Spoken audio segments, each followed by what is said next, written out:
Hi and welcome to the Three Cups Full blog. I'm Sharanya and I'm a life coach, and this blog is all about living full of love, acceptance and respect. So when you feel full on the inside, the outside world will reflect it back to you. So what we talk about each week is how to take more responsibility for our cups. We bring our power back in.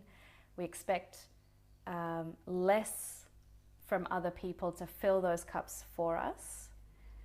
We become very selective over who we let near those cups of love, acceptance and respect. That's kind of our inner core, the essence of what we feel. And so we take full responsibility for those cups being full.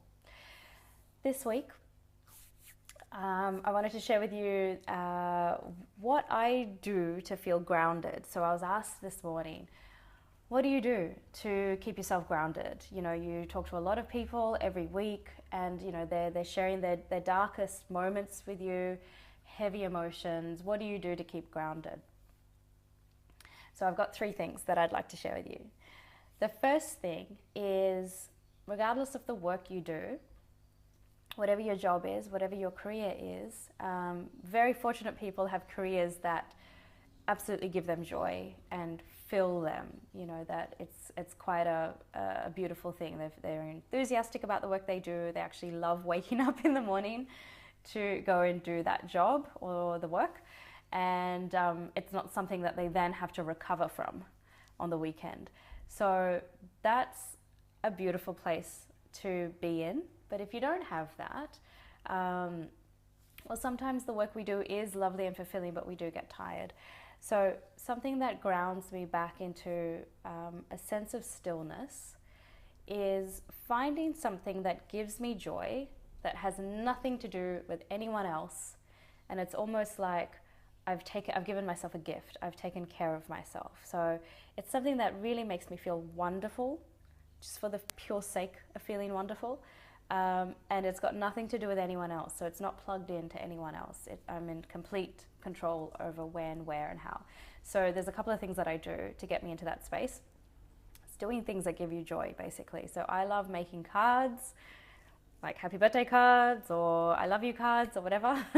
And I was always that kid that would, you know, collect things and then stick them together. So that sense of childlike wonder I keep alive by making cards for people. It's a bit of a creative outlet. I can just put on some music, light some candles, have my cup of tea, and then just spend a couple of hours doing that. So it just helps me build my energy back up again, just connect to myself and feel very, I guess, creative and feel very in tune with myself. It's a beautiful gift. It feels like I've done something kind to myself.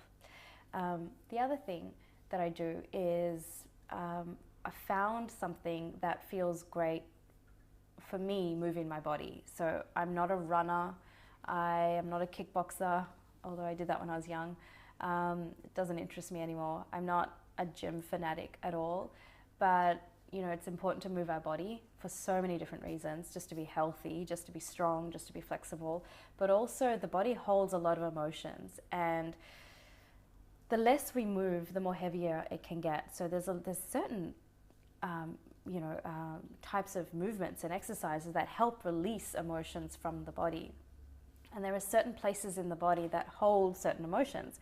So if you want to do more research on it, the Chinese system of health takes into account emotions and the impact emotions have on our health. So that's one place to explore.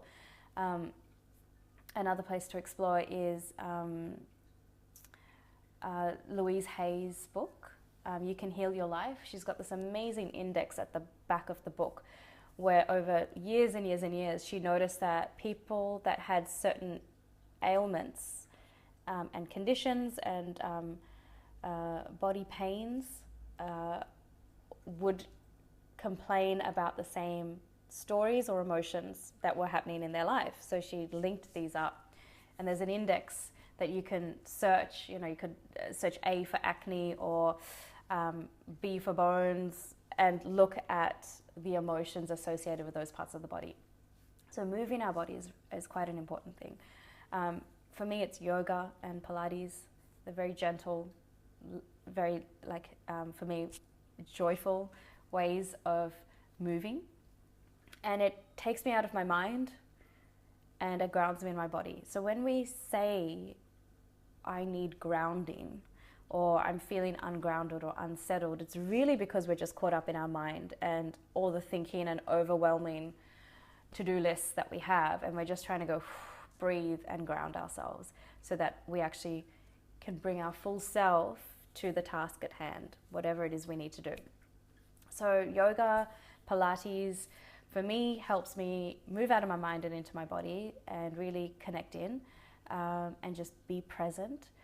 And also what it does is it feels like, it is self-love, but it feels like self-love. It feels like when you walk away from a yoga session or a gym session, whatever it is that you do, and you've gone for a run, you walk away and you feel like, I've done something really good for myself. It feels like, I do love myself. I've done that for me to take care of myself. So the third tip for grounding yourself is to use your environment to clear your mind, your space, your energy. So there's two ways that come to mind. The first is, it's called earthing. It sounds very hippie, but it totally works. It's, if you've watched Pretty Woman, Julia Roberts does this in the movie. She takes off her shoes and her socks and whatever and walks on grass, and she makes Richard Gere do it too. So if Julia does it, it's worth doing. So what that does is it just grounds you. It literally grounds you. You're an energy. You've got a physical body, but you've also got an energetic body. And the earth is yin energy, and it pulls out the negativity from your system.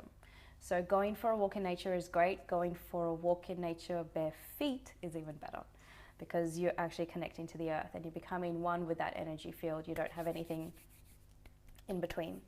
And so you'll go for a 10-minute walk, or just standing on grass, and you'll feel, whether you notice it or not, your body will feel relaxed.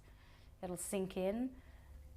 Consciously allow yourself to sink into your body so that your mind clears, and you can just do that daily as a plug-in.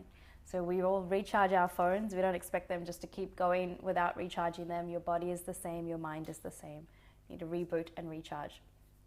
Another way to do that, to clear the energy, is when you're having a shower, just imagine you're washing away all the stress, you're washing away all the anger, the sadness, whatever it is that you feel is stuck or that you're holding on to, and you can just imagine it going down the drain. It's just cleaning from the inside. So water helps as well. So it's just using the environment to help clear your energy. So those are my 3 tips for grounding.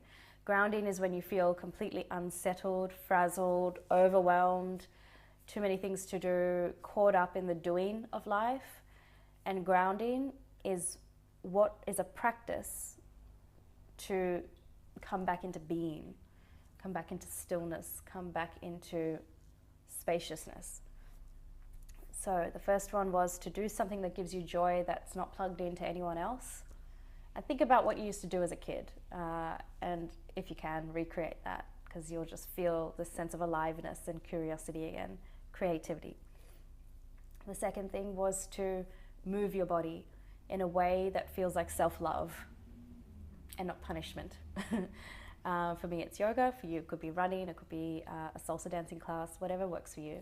And 3, use the environment to clear your energy, to help you get out of your head and into your body and present, so that you can reboot and recharge, just like we do with our phones. And then you can move back into doing and action with a renewed sense of energy, and with your full self. So you're not feeling drained and tired, but you're feeling like you can bring your whole self to the tasks at hand. I hope those tips were useful. If you found them useful, please share with me in the comments below what you do to ground, what works for you, what doesn't. Everyone is different. You'll find the thing that works for you. And so whenever you're feeling just a sense of overwhelm coming, or a sense of stress coming, you can just do these things to ground and to come back into the present moment and to release any kind of stress around living, around life. We don't have to live with stress. And if you did find it helpful, once again, subscribe to the blog, which you can find at 3cupsfull.com.au, or to the YouTube channel, and share it with your friends for anyone that you think might need some tips on grounding. So I will see you all next week for the next installment of the 3 Cups Full blog. Until then, take care, and I'll see you next week.